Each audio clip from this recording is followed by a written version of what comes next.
Hey, Eagle Run 23 here. It's honestly, it's such a bummer that we're still talking about this, but this ATF pistol brace thing, it just won't go away. And there are a lot of comments. I've made 3 or 4 videos on this. I've interviewed, an expert over from Mad Minute Tacticians. He's really great. He processes NFA paperwork every day, all day long, and interviewed him for 2 hours. I've read the document. And yeah, there's still so many questions. There's people in the comments. I'm getting emails and messages on Instagram, and I'm not presenting myself to you as an expert. Just trying to make sure that there's as much information out there as possible that we can kind of have some things to run with here. There's several problems with the ATF rule that's been outlined in all of our videos. I would encourage you to go back and watch some of my videos. There's other creators who have great videos on the topic. And if you've got 2 hours and you're driving around, the interview is phenomenal. I'll try to link it in the description here or maybe put it in the comments. Really a fun time, and there was a lot of great information. I learned so much just hanging out with someone who knows more than you is always a good thing. Couple things before we start off. Number one, this is not in the registry yet. This is not a thing. It's not in the registry yet. And I want to draw a conclusion for you on this. Are you guys familiar with the 4999, the pistol brace point system sheet? That was floated just like this document has been floated. That was floated, and months and months and months went by, and that document never hit the registry. As of right now, the filming of this video, this new ATF rule and the interpretation of, or the redefinition of a short-barreled rifle or a rifle, that has not hit the registry yet. I have a couple of predictions on that. It's probably not going to hit the registry in its current form. I imagine there are going to be some revisions, and I'm hearing people saying that it could be 2, 3, 4 more weeks until it's actually in the registry. So your 120 days hasn't started yet. No reason to worry about that. Kind of brings me to the next point of this. Guys, we're just gonna have to wait. We're gonna have to let cooler heads prevail. We're gonna have to let these lawsuits work their way through the courts. This is already being challenged. I know that there's court cases all over coming from this. Let's wait. Don't rush out and do anything. And I am recommending that you wait before you go fill out your paperwork and try to get your free tax stamp. On that same topic, guys, radio silence is going to help us in this case. I know that there's a section of us, and I'm included in that, and I want to yell and scream. I get all that, and I'm with you.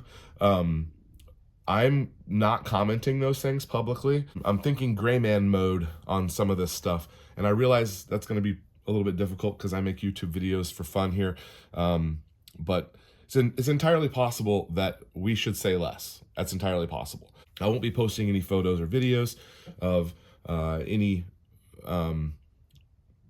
under than 16 inches. I'm going to make sure that I'm in compliance with all those things. And yeah, radio silence, gray man.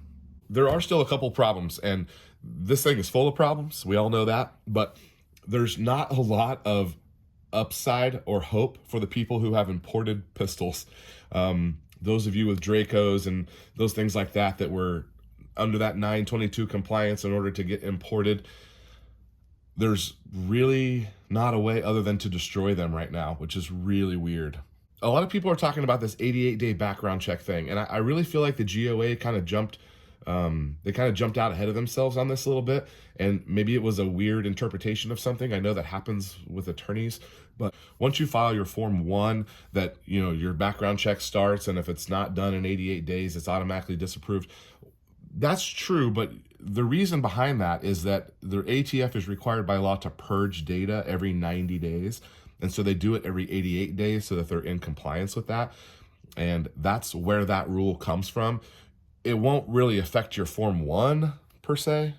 So we're talking about the Form 1 that they're going to give you the amnesty on. That's what this is about. It is permission. Form 1 is a permission to build a any NFA item. Most people use it with SBRs and suppressors. That's where it's most commonly used for conversational purposes. So permission to build this, that's where the amnesty comes in, because you've already technically built it, right? So in that document, there is a spot where you have to notify local law enforcement. And you need to be aware of your state rules, because another little trap here is that you could potentially be okay federally and not okay on a state level, especially those wild states like Hawaii and California and Maryland and New York and New Jersey and some of those. So check your local laws, because there's some tricky states out there. South Carolina comes to mind. I heard someone talking about that the other day. There could be a bit of a hang up there when you're submitting that local, because it may not be, and some of these, it may not be entirely legal locally, but it is federally, which we run into this all the time with stuff. But just check yourself out here before you start filling out paperwork. Okay, and then the last thing here on my list, if you are committed that you're going to, submit a Form 1, whenever you submit a Form 1, all that's really required on there is that lower receiver. So you don't have to take a picture of the whole gun, and just completely expose yourself. Just the lower receiver is all you need. If it's already assembled, whatever. But don't mess around on the photos and submit photos of Sasquatch and stuff like that, because I think you could be looking at an enforcement action if you were to do that. So if you are doing it, you're gonna have to do it straight up. And then kind of back to the gray man mentality. I realize it's entirely it's pretty hypocritical on my part, because I'm making videos and posting them on YouTube. That it's possible that changes. It's possible that changes. I've opened up a couple of other ways to post videos, and maybe not use YouTube as much anymore. I'm hoping that several creators, as well as all of the all the people who like myself who watch these videos, hopefully we can find some of our favorite gun creators on other avenues. So pay attention for links like that. Okay, in closing, I still have the giveaway going for 7,000 subscribers. We're actually knocking on the door of 8,000 subscribers already, which is way cool.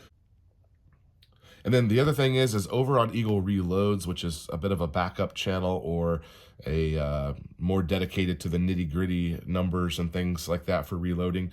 Over on that channel, I posted the diagnosis of our 8.6 blackout that had a problem.